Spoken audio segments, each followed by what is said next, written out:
Fui una esposa infiel y engañé a mi esposo con el vecino. La esposa de mi amante nos descubrió en el acto. Fui expulsada de casa y perdí todo por unos momentos de placer. Si te gustan las historias de traición y venganza, dale me gusta al vídeo. Suscríbete al canal y activa la campanita para recibir notificaciones de nuevas historias. Soy Fernanda. Tengo 30 años y soy ama de casa desde hace casi una década. Antes trabajé en una agencia de viajes, pero dejé todo para dedicarme tiempo completo a mi familia. Franco, mi marido, tiene 36 años y es ingeniero civil. Siempre ha sido ese tipo de hombre que parece salido directamente de un sueño. Responsable, divertido, dedicado a su familia. Tenemos 2 niños, de 8 y 10 años, que son la copia perfecta de su padre en todos los sentidos. Nuestra vida siempre ha sido pacífica, sin grandes lujos, pero llena de amor y estabilidad. Al menos eso es lo que yo creía.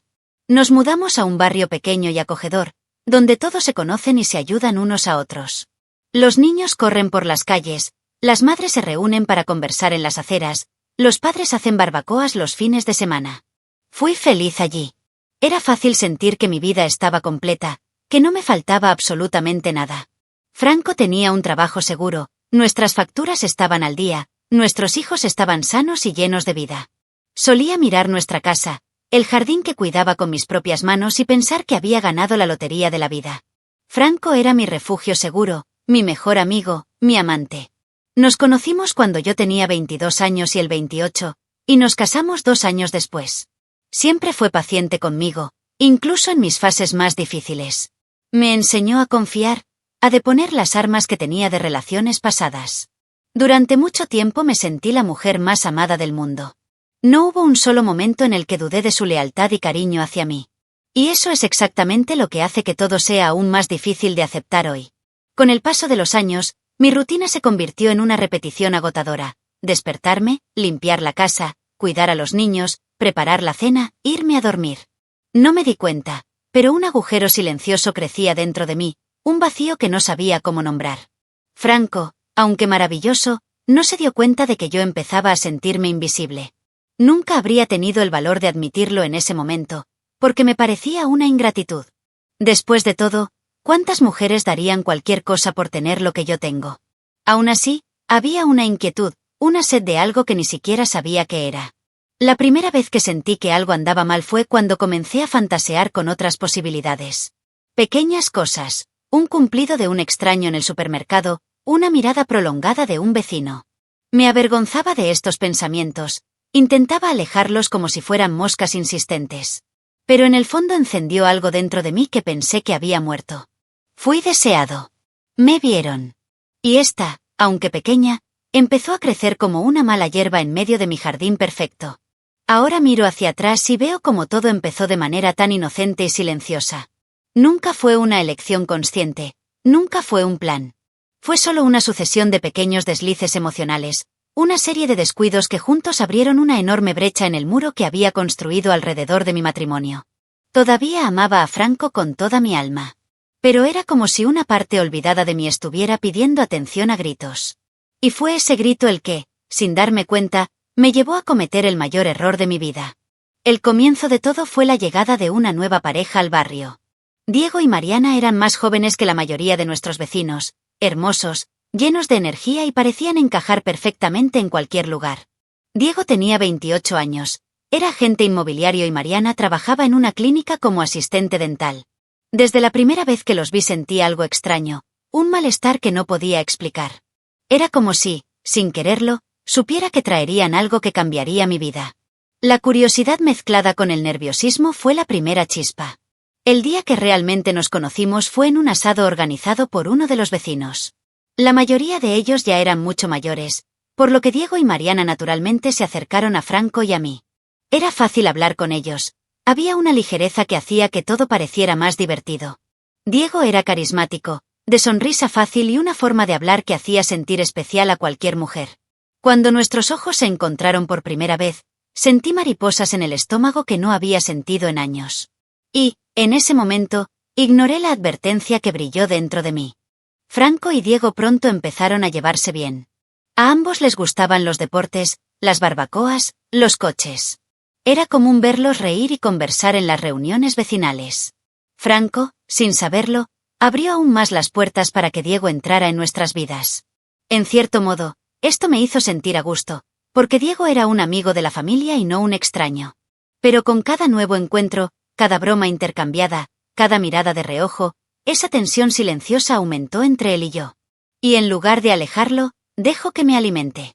Al principio, pensé que solo estaba en mi cabeza, que estaba necesitada y que probablemente él ni siquiera pensó en eso. Pero Diego se aseguró de estar presente cuando Franco no miraba. Toques sutiles en el brazo, piropos disfrazados en medio de conversaciones, chistes internos que solo nosotros dos entendíamos. Parecía inofensivo, incluso divertido. Y eso era exactamente lo que hacía que todo fuera tan peligroso. Comenzó como una broma inocente y se convirtió en algo que ya no sabía controlar. Me sentí vivo de nuevo. No se trataba de Diego, ni de amor, ni de pasión verdadera. Se trataba de ser deseada, de sentirme especial en un mundo donde yo era simplemente la esposa de Franco o la madre de los niños. Diego vio algo en mí que ya había olvidado que existía. Y aunque sabía que estaba mal, dejé que ese sentimiento se apoderara de mí. Quería ese sentimiento, esa electricidad que no había experimentado en mucho tiempo, aunque fuera a costa de lo único que realmente importaba en mi vida.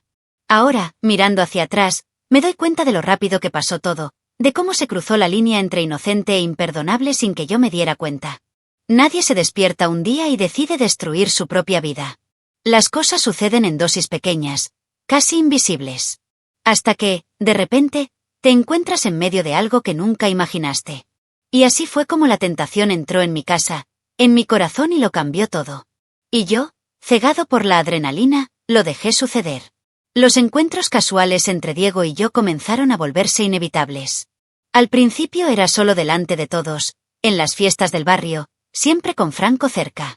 Pero, poco a poco, la vida creó excusas para acercarnos más. Diego, como agente inmobiliario, siempre estuvo involucrado con casas en venta en la región. Un día le dijo a Franco que había recibido la llave de una casa vacía y nos invitó a visitarla. Franco no pudo ir ese día por motivos de trabajo y, sin pensarlo mucho, acepté la invitación para ver la propiedad. En el camino, mi corazón latía de una manera extraña, como si sintiera que no se trataba solo de paredes y ventanas. Cuando llegamos, Diego abrió la puerta y de repente el aire se sintió pesado. Caminó a mi lado, describiendo las habitaciones, pero apenas podía oírlo. El olor a pintura fresca, la suave luz que entraba por las ventanas, todo parecía preparado para un set de película prohibido.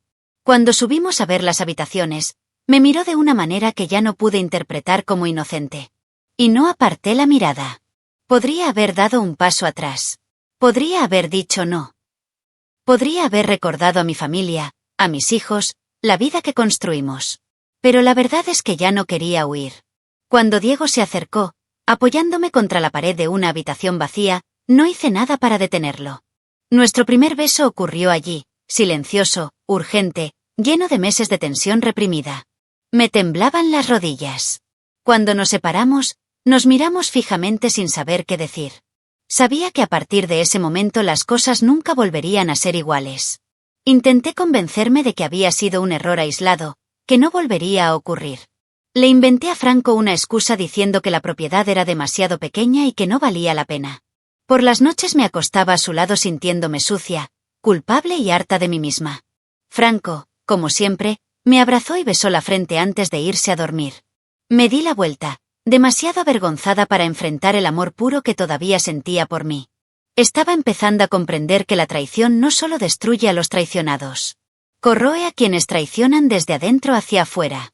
Después de ese día, los mensajes entre Diego y yo cambiaron. Ya no se trataba solo de bromas o conversaciones casuales. Ahora era un lenguaje secreto lleno de promesas silenciosas. Organizamos reuniones rápidas en momentos locos, usando excusas absurdas que, para mi vergüenza, Franco aceptó sin rechistar. Cada pequeño encuentro era como una droga que me anestesiaba de la culpa, pero que me destruía un poco más cada vez que terminaba. Estaba atrapada, adicta a la adrenalina y al riesgo, incapaz de dar marcha atrás. No pasó mucho tiempo para que nuestros encuentros dejaran de ser solo besos robados. Con el pretexto de ver más casas, Diego concertó visitas a propiedades vacías donde no había nadie esperándonos. Cada vez que entraba por la puerta con él, dejaba otro pedazo de la Fernanda que amaba Franco. Sabía que esto solo podía terminar de dos maneras: con un doloroso arrepentimiento o con la completa destrucción de mi vida. Y aún así continué, como si no tuviera otra opción. Como si ya fuera demasiado tarde para parar. Los encuentros con Diego se volvieron más frecuentes y peligrosos. Ya no se trataba solo de propiedades vacías. A veces nos reuníamos en aparcamientos remotos, en hoteles baratos de ciudades vecinas, en ocasiones cuidadosamente elegidos para evitar sospechas. Le inventé excusas ridículas a Franco. Cursos ficticios, reuniones escolares, ayudar a amigos que ni siquiera existían. Cada mentira era como un ladrillo en el muro que estaba construyendo entre mí y la vida que se suponía debía proteger.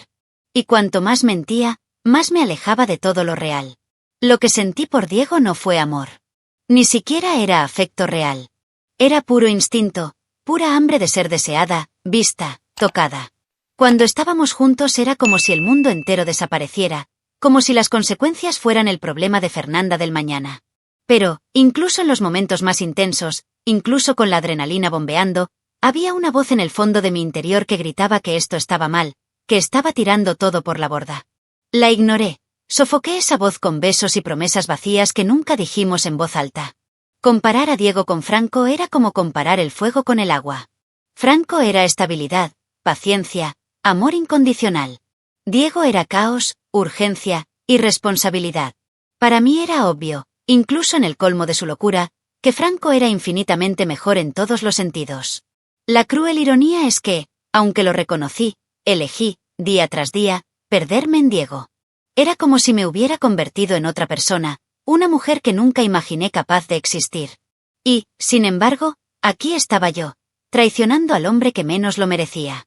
Con el tiempo, el miedo empezó a crecer. Tenía constantes pesadillas en las que Franco nos pillaba, en las que mis hijos me miraban decepcionados. Empecé a volverme paranoico, incluso a sospechar de mi propia sombra. Cada vez que Franco me abrazaba, me ponía rígida, asustada por el peso de la culpa que parecía desbordar mi cuerpo. Pero ni siquiera este miedo, ni siquiera esta angustia permanente, me impidió continuar. Siempre encontré una excusa para justificarlo, solo una vez más, ya pararé más tarde, nunca se enterará. Pura ilusión. Recuerdo un día concreto en el que Franco preparó una cena especial en casa, solo para nosotros dos, mientras nuestros hijos dormían. Había preparado mi plato favorito y decorado la mesa con flores. Cuando me senté a comer, apenas podía tragar la comida de tanta vergüenza. Lo miré a los ojos y vi tanto amor, tanta confianza, que me dieron ganas de gritar, de contarle todo y pedirle perdón allí mismo. Pero me callé, como un cobarde, y le sonreí. Esa noche queda grabada en mí como uno de los recuerdos más dolorosos de mi vida. La verdad es que, en el fondo, sabía que no podía durar. Era cuestión de tiempo que todo se desmoronara. Lo sentí en cada mirada nerviosa, en cada excusa maldicha, en cada pequeño detalle que un día pudo darme. Pero aunque sabía que el final sería catastrófico, continué. Porque una parte de mí, la más egoísta y rota, pensaba que merecía experimentar ese peligro, ese escape de la realidad, aunque fuera por unos instantes más. Me lancé al abismo con los ojos abiertos, consciente de todo lo que estaba destruyendo. La caída no llegó con sutileza. Llegó como un terremoto, destruyendo todo en cuestión de segundos. Era una mañana cualquiera, una de esas mañanas en las que todo parecía normal. Diego y yo habíamos quedado en encontrarnos en una casa vacía que le estaba mostrando a un cliente ficticio. Pensé que, al ser un día laborable, nadie sospecharía. Todo fue planeado para que fuera rápido y seguro. Pero lo que nunca hubiera podido predecir es que Mariana, la esposa de Diego, llevaba semanas sospechando. Y ese día decidió seguirnos. Estábamos en la trastienda y yo estaba ahorcajada sobre Diego, montándolo con fuerza, gimiendo fuerte y gritando su nombre mientras él me golpeaba las nalgas, incitando aún más mi delirio. Estábamos tan perdidos en ese momento de pura lujuria que no escuchamos cómo derribaban la puerta. Mariana entró como un huracán, gritando, llorando, maldiciéndonos a los dos. En el mismo segundo, sentí que el suelo desaparecía bajo mis pies. Ver el rostro de Mariana, traicionado, destruido, era como mirar el que algún día sería el rostro de Franco. Logré liberarme, recogiendo mi ropa del suelo mientras Mariana seguía gritando. Corrí descalzo hacia el auto, mi corazón latía tan rápido que apenas podía respirar. Dentro del auto, temblando, lloré como nunca en mi vida había llorado. La realidad de lo que había hecho me golpeó de manera brutal y despiadada. Ya no era una aventura secreta, ni un juego apasionante. Era una destrucción real y palpable la que yo mismo me había causado. Y supe que eso era solo el comienzo.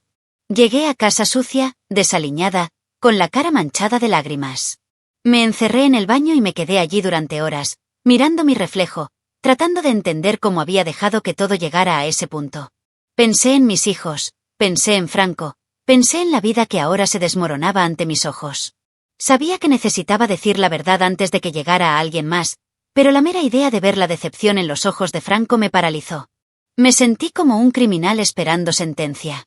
Esa misma tarde, antes de que tuviera el coraje de decir algo, sucedió lo peor. Mariana y su madre aparecieron en nuestra puerta, gritando, golpeando las ventanas, gritando mi nombre para que todo el barrio lo oyera. Me escondí en el pasillo, acurrucada, sintiendo el peso de la vergüenza aplastar mis huesos. Por suerte, mis hijos estaban en el colegio, sin presenciar esa grotesca escena. Cuando finalmente volvió el silencio, supe que no tenía otra opción. Franco se enteraría de todos modos. Y necesitaba prepararme para perderlo todo. Franco llegó a casa temprano en la tarde, después del trabajo. Lo vi por la ventana. Caminaba lentamente, como si llevara sobre sus hombros el peso del mundo. Cuando entró, traté de acercarme, tratando de encontrar fuerzas para hablar. Pero levantó la mano, como si ordenara a un desconocido que se detuviera en la calle. Sin decir una palabra, dio media vuelta y salió nuevamente, caminando hacia la casa de Diego y Mariana. Y fue en ese momento, al ver alejarse la espalda del hombre que más amaba, que supe. Había destruido lo único verdaderamente bueno que tenía. Cuando Franco regresó a casa horas después, ya no era el mismo hombre. Sus ojos, una vez llenos de ternura, eran fríos como la piedra. Intenté abrazarlo, intenté tomar sus manos, pero él se alejó como si mi toque le quemara la piel. Comencé a llorar, a murmurar disculpas y a pedir perdón, pero él solo me miró, sin ira, sin gritos, solo un vacío desgarrador. Su indiferencia fue 1000 veces peor que cualquier grito de odio. En ese momento lo entendí. Había matado su amor por mí. Franco me pidió que saliera de casa esa misma noche. No había lugar para la discusión ni para súplicas desesperadas. Ya había llamado a mi madre, que llegó poco después a recogerme. Mientras metía ropa al azar en una maleta, sentí la mirada vacía de Franco atravesándome por detrás. Cada paso que di fue una sentencia. Cada objeto que dejé atrás parecía llevar el peso de todos nuestros años juntos. Salir por la puerta de nuestra casa fue como atravesar un portal hacia una pesadilla sin fin. Mi madre no hizo preguntas. Ella simplemente me abrazó fuerte mientras yo lloraba en el asiento del pasajero. La vergüenza era tan grande que apenas podía respirar. Pasé esa noche en la cama de mi infancia, mirando al techo, tratando de entender cómo yo, que lo tenía todo, podía deshacerme del mejor hombre que había conocido. Llamé a Franco más de 20 veces esa mañana. Cuando finalmente respondió, su voz era fría y distante. Rogué, supliqué, prometí cambiar, prometí todo. Pero él simplemente dijo, no quiero oírlo. Los días siguientes fueron una mezcla de desesperación y humillación. Franco me permitió hablar con los chicos por teléfono, pero dejó claro que, por ahora, desconocían el motivo de la separación. Con cada llamada fingía ser fuerte, hablando de la escuela, de dibujos, de trivialidades, mientras por dentro moría un poco más. Sabía que Franco simplemente estaba protegiendo a nuestros hijos del horror que era la verdad. Y en el fondo también sabía que cuando se enteraran, nunca me mirarían de la misma manera. Sin saber qué hacer, le propuse a Franco un acuerdo postnupcial, dándole todo lo que quería. Fui de abogado en abogado hasta que logré redactar un contrato en el que renunciaba prácticamente a todos nuestros bienes, solo a cambio de una segunda oportunidad. Quería demostrar que haría cualquier sacrificio para intentar recuperar su respeto. Franco aceptó leer el documento, pero estableció condiciones muy duras. Ninguna obligación de convivencia íntima, libertad para salir con quien quisiera y un periodo mínimo de convivencia solo para los niños. Firmé el acuerdo sin dudarlo, humillado, destrozado, pero todavía desesperadamente esperanzado. Regresé a casa unos días después, pero ya nada era igual. Franco evitó cualquier contacto físico. No me miraría a los ojos. No respondía a caricias ni a palabras de cariño. Yo era solo una sombra, una presencia tolerada por obligación. Compartíamos el mismo techo, cuidábamos a los mismos niños, pero éramos como extraños viviendo en mundos paralelos. Y cada minuto en esa casa era un recordatorio vivo de lo que había perdido para siempre. La vida después de firmar el acuerdo parecía un castigo silencioso. Franco y yo nos convertimos en compañeros de casa, unidos solo por la necesidad de criar a nuestros hijos. No hubo más besos, abrazos ni siquiera toques accidentales. Cada uno vivía en su rincón, fingiendo ser normal que solo engañaba a quienes querían creer. Dormimos en habitaciones separadas. Escuché sus pasos por la casa, el tintineo de los cubiertos durante la cena con los niños, y me sentí como un extraño no deseado en mi propia familia. Fue insoportablemente doloroso. Las reglas entre nosotros eran claras, incluso sin decirlas. Nada de afecto, nada de intimidad, nada de conversaciones sobre sentimientos. Todo fue práctico, objetivo, como si tuviéramos un contrato comercial. Hice lo mejor que pude para cocinar, limpiar la casa, hacer todo lo mejor que pude, esperando que, tal vez, con el tiempo, Franco se ablandara. Pero las miradas frías, la distancia física y la rigidez en su postura lo dejaron claro. Su amor por mí estaba muerto. Y quizá lo único que quedaba era un vago sentido de responsabilidad familiar. Mi vida social también quedó completamente destruida. Las mujeres del barrio, alguna vez mis amigas, me dieron la espalda. La noticia de la traición se extendió como la pólvora, cada detalle más distorsionado que el anterior. Nadie quería que lo vieran hablando conmigo. Me convertí en objeto de susurros y miradas cruzadas. Cada vez que iba al mercado o al colegio de los niños sentía que la gente me juzgaba, me condenaba con la mirada. Fue un exilio social impuesto del que yo mismo fui responsable. Y, sin embargo, me dolió más de lo que podría haber imaginado. Diego y Mariana tampoco pudieron resistir la tormenta. Se separaron unos meses después del descubrimiento.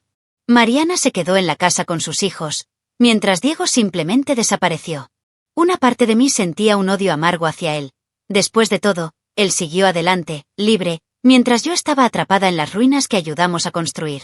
Pero en realidad todo fue culpa mía. Yo fui quien traicionó a Franco, yo fui quien destruyó nuestras vidas. No había escapatoria posible a este hecho. Y afrontar esta realidad todos los días fue mi verdadero castigo. De vez en cuando intentaba acercarme a Franco. Intenté iniciar una conversación, sugerir salidas familiares, revivir algún recuerdo feliz. Pero se mostró educado, frío e impasible. Sus ojos ya no me brillaban. Yo solo era la madre de sus hijos, nada más. Cada intento fallido de reconexión era como una nueva puñalada en mi pecho. Me di cuenta de que el perdón, si alguna vez llegaba, no sería fácil ni rápido. Quizás ni siquiera fuera posible. Estaba pagando un precio enorme por mi error, y cada día en esa casa era un recordatorio vivo de ello. La soledad se convirtió en mi única compañera constante. Incluso rodeada de las voces de mis hijos, las tareas domésticas y los ruidos del vecindario, me sentía aislada en una burbuja invisible de tristeza. Me refugié en pequeñas aficiones, jardinería, lectura, paseos solitarios por la manzana. Era como si estuviera tratando de llenar el vacío que creé. Pero ninguna actividad, ningún esfuerzo, podría borrar el dolor latente de saber que Franco nunca volvería a ser mío. Y que tal vez yo tampoco me lo perdonaría nunca más. Con el paso de los meses, la casa se convirtió en un cementerio de silencio y miradas vacías. Sabía que tenía que hacer algo, cualquier cosa, para intentar recuperar aunque fuera una fracción de lo que habíamos perdido. Le propuse a Franco ir a terapia de pareja, le sugerí viajes cortos, incluso probé pequeños gestos como preparar sus platos favoritos o dejar notas discretas por la casa. Cada intento fue recibido con educada indiferencia. Fue como arrojar piedras a un pozo sin fondo. Intenté con todas mis fuerzas tender puentes, pero él ni siquiera los miró. Fue en esta desesperación que decidí mudarme temporalmente a un pequeño departamento alquilado. Pensé que tal vez, al darme espacio, Franco podría extrañarme, o al menos repensar el futuro. Alquilé un lugar sencillo, cerca de casa, para estar cerca de los chicos. Durante la mudanza, Franco no mostró ninguna emoción. No hay solicitudes para que me quede, ni miradas de tristeza. Solo el frío silencio que ya era costumbre entre nosotros. Volver a salir de casa, esta vez sin dramas, fue aún más devastador. En el departamento comencé a crear una rutina con los chicos. Cenas sencillas, películas los viernes por la noche, paseos por el parque. Por breves momentos, pude olvidar la tragedia en la que se había convertido mi vida. Franco les permitió pasar algunas noches conmigo y esos días me sentí un poco menos solo. Aún así, su ausencia era un fantasma constante en cada comida, en cada risa forzada. Sabía que aunque intentaba reconstruir algo de felicidad para mis hijos, había una parte de mí que nunca sanaría. De vez en cuando Franco me llamaba para discutir asuntos prácticos: escuela, citas médicas, actividades extracurriculares. Siempre intenté alargar la conversación, sacar algún tema personal, pero él se mantuvo frío y distante. En unos pocos momentos, pareció vacilar, mostrando un atisbo de anhelo, pero rápidamente volvió a su modo frío. Cada llamada terminaba con la amarga sensación de una esperanza frustrada.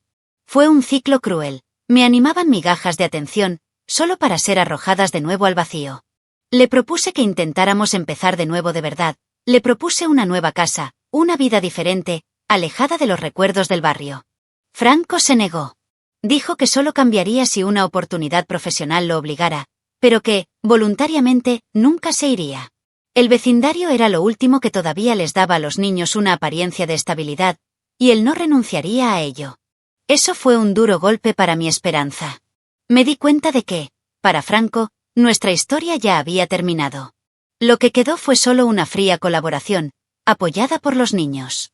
Aún así, seguí intentándolo, sin importar lo humillante que fuera.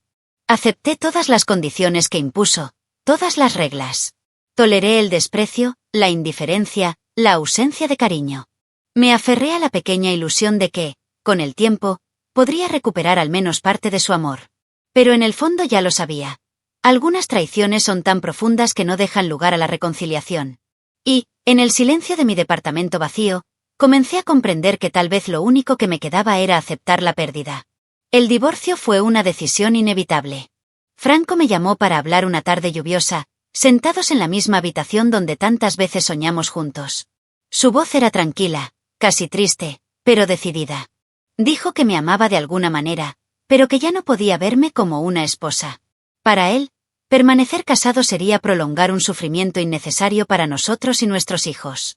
Escuché todo en silencio, con el pecho apretado, sin tener fuerzas para discutir. En el fondo ya sabía que era el final. Acepté firmar los papeles sin cuestionar nada. No intenté luchar por propiedades, pensiones ni nada.